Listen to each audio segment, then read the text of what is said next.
હવે જો આપણે સ્વાધ્યાયમાં 9.11 એનો ક્વેશ્ચન જો આપણે ધ્યાનથી વાંચીએ અને સમજીએ તો કીધું છે 2 સેન્ટીમીટર કેન્દ્ર લંબાઈનો ઓબ્જેક્ટિવ અને 6.25 સેન્ટીમીટર કેન્દ્ર લંબાઈનો આઈપીસ ધરાવતા સંયુક્ત માઇક્રોસ્કોપમાં બંને લેન્સ વચ્ચેનું અંતર 15 સેન્ટીમીટર છે।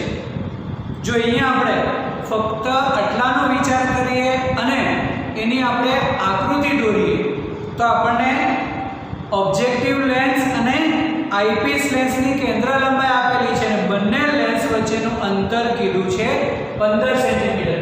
એટલે કે અહીંયા આપણે ફક્ત તેની રફ આકૃતિ યાદ કરીએ તો એવું કહી શકાય કે અહીંયા કંઈક આ પ્રમાણેનું સંયુક્ત માઇક્રોસ્કોપ અને આ કહીએ ઓબ્જેક્ટિવ, આ આઈપીસ, બંનેની કેન્દ્ર લંબાઈ આપણને આપેલી છે। તો ઓબ્જેક્ટિવની કેન્દ્ર લંબાઈ છે 2 સેન્ટીમીટર અને આઈપીસની કેન્દ્ર લંબાઈ છે 6.25 સેન્ટીમીટર અને આ બંને લેન્સ વચ્ચેનું અંતર આપણને કીધું છે 15 સેન્ટીમીટર। અહીંયા આપણે પરફેક્ટ આકૃતિની જરૂર નથી, ફક્ત આપણે રફ આકૃતિ માટે કહીએ તો વસ્તુને ઓબ્જેક્ટિવથી કેટલા અંતરે રાખવી જોઈએ કે જેથી મળતું પ્રતિબિંબ નજીક બિંદુએ મળે। નજીક બિંદુ એટલે 25 સેન્ટીમીટર અને અનંત અંતરે મળે। બંને કિસ્સામાં આપણે મોટા શક્તિ પણ જોઈએ છે। તો હવે બંને લેન્સ વચ્ચેનું અંતર આપણને આપેલું છે। હવે કીધું છે કે પહેલા કિસ્સામાં આપણે કહીએ કે પ્રતિબિંબ આપણને નજીક બિંદુ, એટલે પહેલું આપણે કહીએ કે પ્રતિબિંબ નજીક બિંદુ। તો નજીક બિંદુ એટલે આપણે કહીએ છીએ કે ડી, એટલે કે અહીંયાથી રચાતું અંતિમ પ્રતિબિંબ જે આપણે કહીએ છીએ આની ઘણું મોટું હોય તો આ અંતર આપણે ડી કહી શકાય। એક્ઝામમાં આ આકૃતિ જે છે દોરવી જરૂરી નથી, ફક્ત આનો રફ આઈડિયા છે।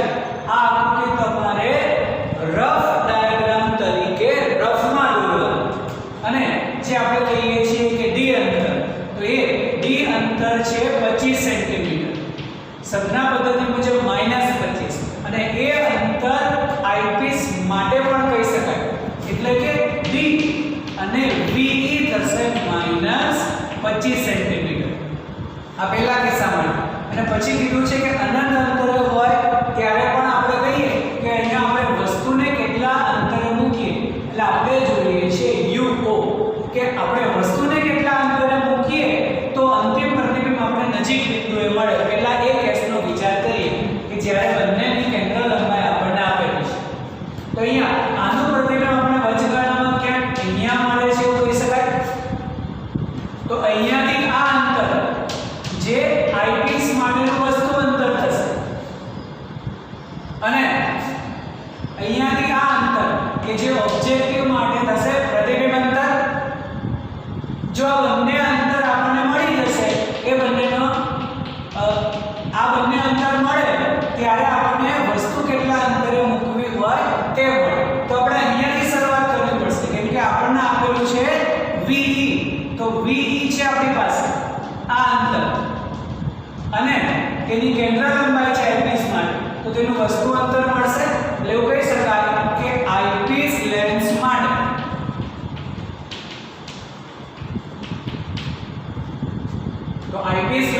એવું કહી શકાય કે VE છે આપણી પાસે, એની કેન્દ્ર લંબાઈ પણ છે 6.25 સેન્ટીમીટર, ત્યારે આપણને તેનું વસ્તુ અંતર મળશે। ત્યારે આપણી પાસે લેન્સનું સૂત્ર છે કે 1/f, પણ આઈપીસ માટે છે તો fe લખીએ, 1/fe = 1/v - 1/u। તો u ને જો આપણે કરતા બનાવીએ તો આ થશે 1/ve - 1/fe।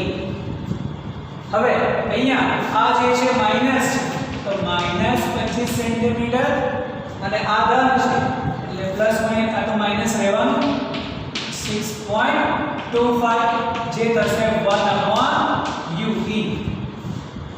તો હવે આનો જો જે લસા છે એ આપણને 25 જ મળશે કેમ કે આને જો આપણે ડબલ કરીએ એટલે 2 ગણું કરીએ તો 12.5 અને 4 ગણું કરીએ તો 25 એટલે કે 25 મળશે તો -1 અને આનો જે આપણે ગુણાકાર કરવો પડશે તે થશે 4 વખત એટલે થશે 4. એટલે 6.25 ને 4 વડે ગુણો તો 25 થઈ જશે. ત્યારે 1/UE હવે જો આપણે UE કહીએ ડાયરેક્ટ તો આ થશે 25 -25/5 એટલે કે -5 થયું સેન્ટીમીટરમાં. એટલે કે આ અંતર થયું 5 સેન્ટીમીટર. જો અહીંયા આપણને મળે છે -5 મતલબ જે બાજુ આપણે વિચારેલું છે એ જ બાજુએ વસ્તુ છે. તો બંને લેન્સ વચ્ચેનું અંતર છે 15 સેન્ટીમીટર. ત્યારે આ અંતર આપણા માટે થઈ જશે 10 સેન્ટીમીટર. લખીએ આપણે અહીં બંને લેન્સ વચ્ચેનું અંતર 15 સેન્ટીમીટર છે. તેથી ઓબ્જેક્ટિવ લેન્સ માટે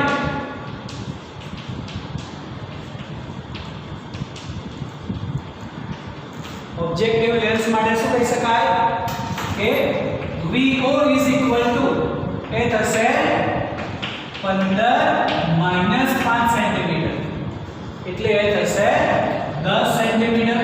તો હવે ઓબ્જેક્ટિવ માટે આપણી પાસે આ અંતર છે એની કેન્દ્ર લંબાઈ છે તો વસ્તુ અંતર મળે. તો હવે કહીએ ઓબ્જેક્ટિવ લેન્સ માટે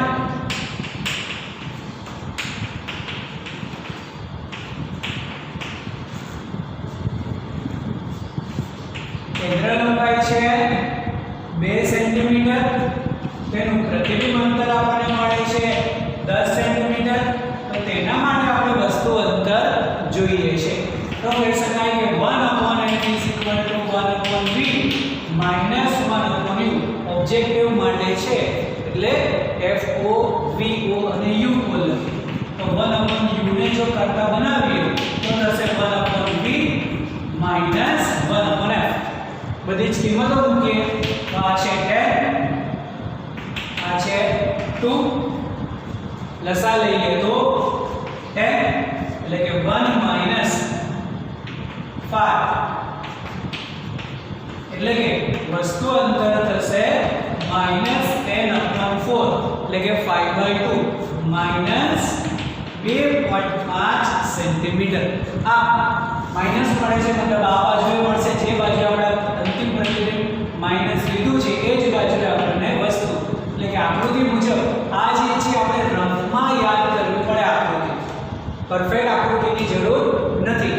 જો હજી એક વખત આ આખો એ ભાગ છે કે જેમાં આપણને અંતિમ પ્રતિબિંબ 25 સેન્ટીમીટર કીધું છે. અંતિમ પ્રતિબિંબ શેનાથી રચાશે? આઈપીસ થી. તો આઈપીસ ની કેન્દ્ર લંબાઈ છે એનું અંતિમ પ્રતિબિંબ અંતર આપેલું છે તો આપણને તેનું વસ્તુ અંતર મળશે. બે લેન્સ વચ્ચેનું અંતર છે તો જો વસ્તુથી જેટલા અંતર પ્રતિબિંબ હશે માઈનસ કરીએ એટલે આપણને ઓબ્જેક્ટિવ થી મળતું પ્રતિબિંબ અંતર મળે. અને એના માટે પ્રતિબિંબ અંતર ઓબ્જેક્ટિવ માટે છે એની કેન્દ્ર લંબાઈ છે તો વસ્તુ અંતર મળે. આમ એવું કહી શકાય કે જો વસ્તુને આપણે ઓબ્જેક્ટિવ થી 2.5 સેન્ટીમીટર અંતરે મૂકીએ તો અંતિમ પ્રતિબિંબ આપણે નજીક બિંદુ એટલે કે 25 સેન્ટીમીટર અંતરે મળે. આ જ વસ્તુ હવે સેકન્ડ પાર્ટમાં કરવી છે કે અંતિમ પ્રતિબિંબ આપણને અનંત અંતરે મળે. આપણને આપેલું છે આ જ વસ્તુ આ જે છે હવે બદલાશે અને હવે અંતિમ પ્રતિબિંબ આપણને કીધું છે અનંત અંતરમાં.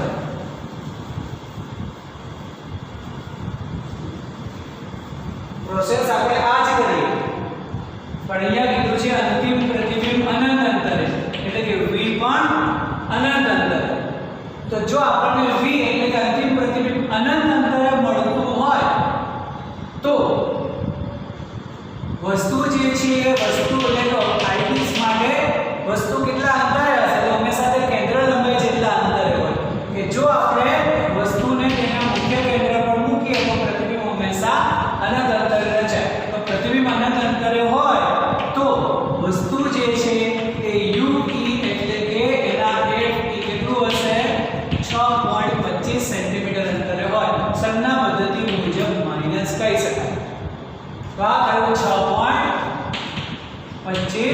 સેન્ટીમીટર. હવે આના જ માટે તેનું આપણે જોઈએ છે. હવે બંને વચ્ચેનું અંતર છે 15 સેન્ટીમીટર. તો હવે ઓબ્જેક્ટિવ લેન્સ માટે કહીએ તો ઓબ્જેક્ટિવ લેન્સ માટે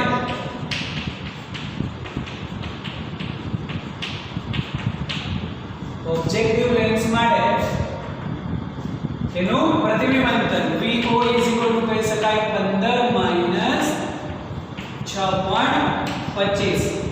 તો 15 - 6.25 થશે 13 point something થશે.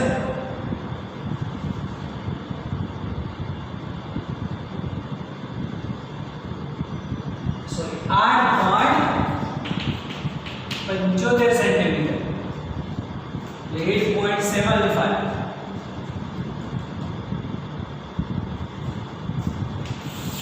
જે આપણને મળે છે VO. આપણે લેન્સનો સમીકરણનો ઉપયોગ કરીએ તો 1/FO = 1/V - 1/U. આપણે વસ્તુ અંતર જોઈએ છે એટલે કે VO - 1/FO. આ મળે છે આપણને 8.75 સેન્ટીમીટર અને કેન્દ્ર લંબાઈ છે આપણી પાસે 2.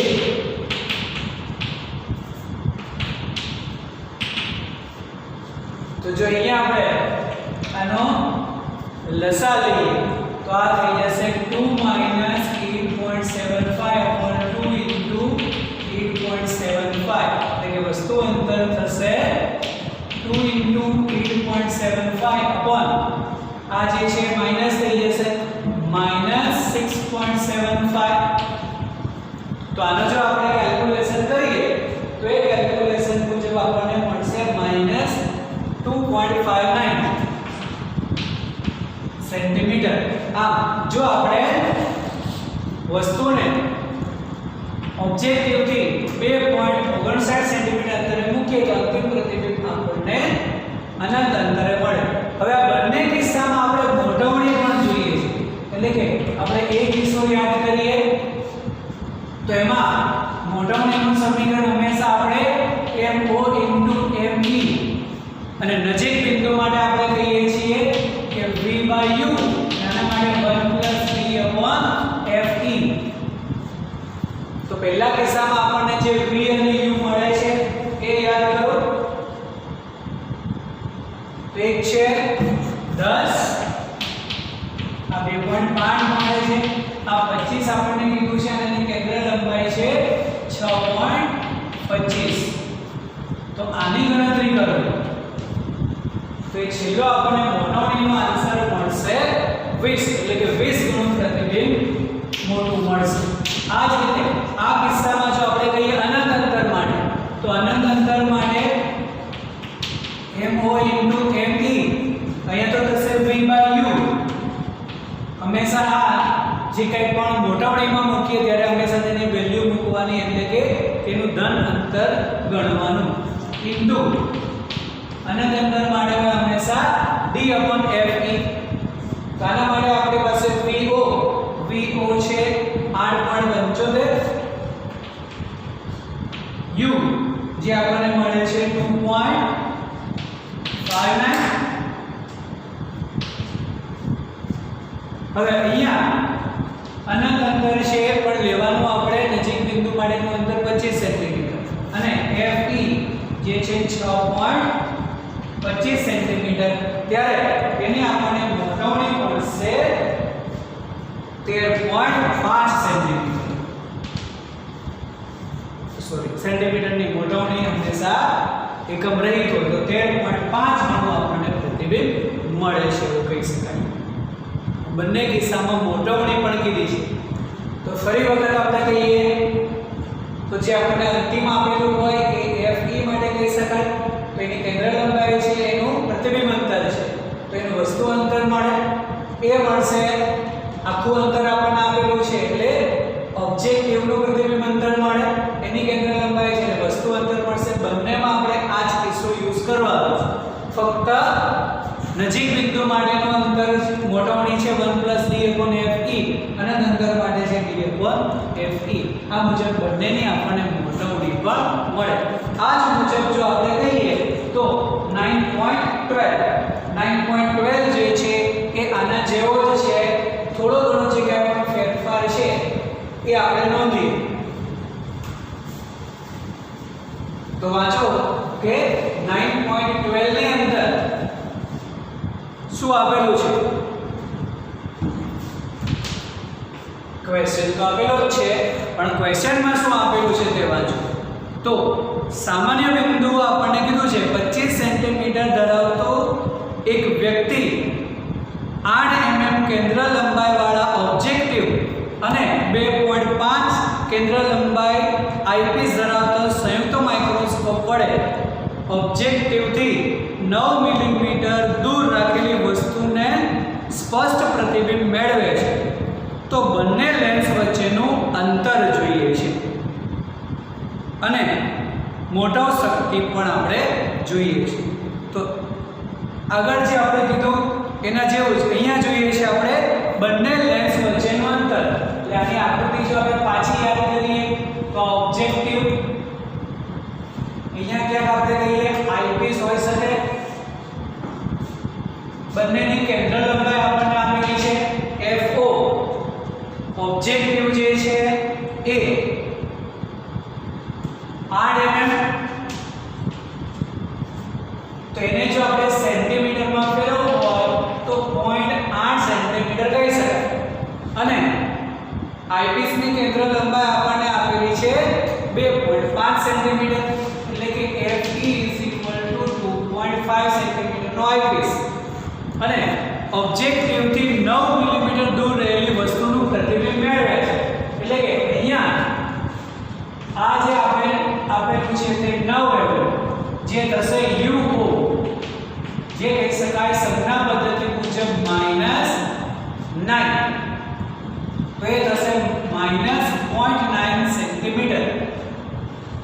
અને આપણે જોઈએ છે બંને વચ્ચેનું અંતર, તો વચગાળાનું આપણને પ્રતિબિંબ તો અહીંયા મળશે જ, જે આના માટે કહી શકાય VO, આના માટે કહી શકાય UV. જો VO ઓબ્જેક્ટિવ થી રચાતો પ્રતિબિંબ અંતર અને આઈપીસ માટેનું વસ્તુ અંતર મળી જશે, તો બંને લેન્સ વચ્ચેના અંતર પણ આપણને સરળતાથી મળી શકે. તો હવે એના માટે કહીએ તો ઓબ્જેક્ટિવ માટે વસ્તુ અંતર છે એની કેન્દ્ર લંબાઈ છે એટલે પ્રતિબિંબ અંતર ડાયરેક્ટ મળશે. તો કહી શકાય કે ઓબ્જેક્ટિવ લેન્સ માટે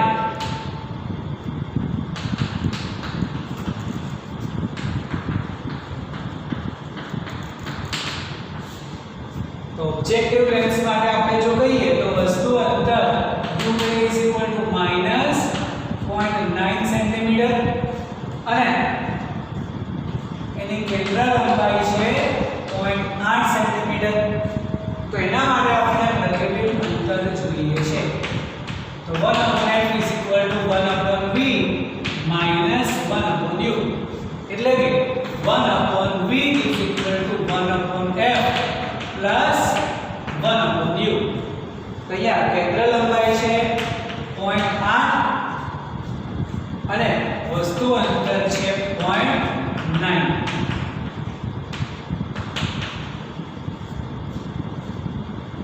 હવે જો આનો આપણે લસા લઈએ તો આ થશે 0.9 - 0.8 અને આ થઈ જશે 72, એટલે કે 0.72. 0.72 upon આ થઈ જશે 0.1,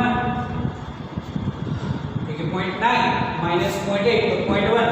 એક પોઈન્ટ જો આપણે કરીએ તો 7.2 સેન્ટીમીટર મળશે. એટલે કે આ અંતર આપણા માટે થયું 7.2 સેન્ટીમીટર. ફરી એક વખત આ જે આકૃતિ છે આ હંમેશા રફ કામ માટે જ દોરવાની, ફાઇનલ એક્ઝામમાં દોરવી જરૂરી નથી અને દોરવી પણ નહીં, કેમ કે ફક્ત આપણે રફ આકૃતિ જ દોરીએ છીએ.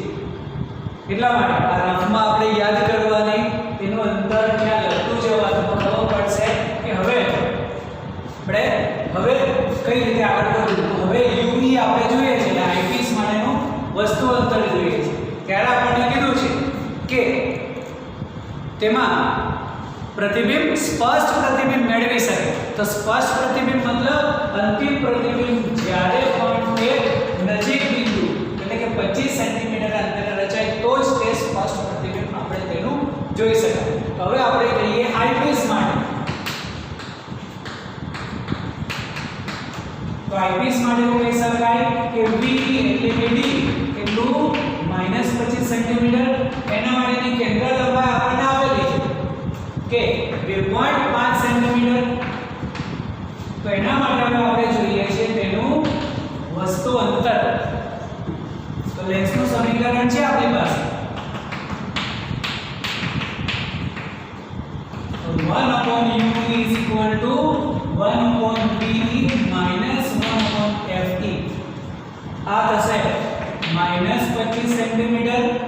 આ થશે 2.5 એટલે કે બંને વચ્ચેનું લસા મળી શકે આપણને 25. તો આ તો -1 અને આ માઈનસ અને 10 વડે ગુણ ક્યારે થશે? તો વસ્તુ અંતર આપણને મળશે 25 અને 11 -25/11. તો -25/11 કરશો એટલે મળશે -2.27 સેન્ટીમીટર. એટલે આ થયું 2.27 સેન્ટીમીટર. તો હવે બંને લેન્સ વચ્ચેનું અંતર કેટલું થશે? તો બંને લેન્સ વચ્ચેનું અંતર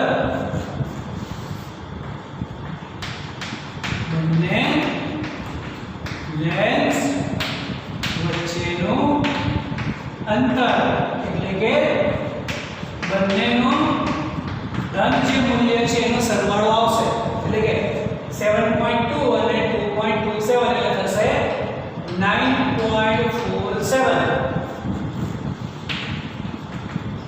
9.47 સેન્ટીમીટર બંને લેન્સ વચ્ચેનું અંતર થશે. હવે આ જે કિસ્સામાં આપણે જોઈએ છે તેની મોટામણી. તો મોટામણીનું સમીકરણ છે આપણી પાસે MO * ME એટલે થશે આ V/U અને D/FE. તો V U બધું જ આપણી પાસે અંતરો મળે છે. જો એને આપણે બધા જ ધન મૂલ્ય મૂકીએ તો એની મોટામણી આપણને મળશે 88. એટલે કે કુલ મોટામણી આપણને 88 ગણી થશે 88. જે આગળનો દાખલો છે એમાં બંને વચ્ચેનું અંતર છે અને વસ્તુ અંતર જોઈએ છે. અહીંયા વસ્તુ અંતર આપણને આપેલું છે, બંને વચ્ચેનું અંતર જોઈએ છે. ઓબ્જેક્ટિવથી રચાતું પ્રતિબિંબનું અંતર અને આઈપીસ માટે વસ્તુ અંતર મળે તો બંને વચ્ચેનું આપણને લેન્સનું અંતર પણ મળી શકે. આમ બંને દાખલા જે છે મોસ્ટ ઇમ્પોર્ટન્ટ યાદ રાખવા. હવે એના પછી જો આપણે કહીએ તો 9.13. તો 9.13 માટે કીધું છે કે નાના ટેલિસ્કોપ ના ઓબ્જેક્ટિવની કેન્દ્ર લંબાઈ 144 સેન્ટીમીટર અને આઈપીસની કેન્દ્ર લંબાઈ 6 સેન્ટીમીટર છે. આ ટેલિસ્કોપની મોટર શક્તિ તથા ઓબ્જેક્ટિવ અને આઈપીસ વચ્ચેનું અંતર. હવે ટેલિસ્કોપના કિસ્સામાં આપણે કહીએ છીએ કે હંમેશા ઓબ્જેક્ટિવ અને આઈપીસ વચ્ચેનું અંતર એટલે બંને લેન્સની કેન્દ્ર લંબાઈ વચ્ચેનો સરવાળો થશે. કેમ કે ટેલિસ્કોપ માટે આકૃતિ કહીએ તો કંઈક આપણે આવી આકૃતિ કહીએ છીએ, જેમાં આ જે રચાશે તો એના માટે કહી શકાય કે આ FO ઓબ્જેક્ટિવ માટે અને આ જે છે FE આઈપીસ માટે. તો બંને લેન્સ વચ્ચેનું જે અંતર કીધું છે આપણને ઓબ્જેક્ટિવ અને આઈપીસ વચ્ચેનું અંતર એ ડાયરેક્ટ જ મળશે કે બંને લેન્સ વચ્ચેનું અંતર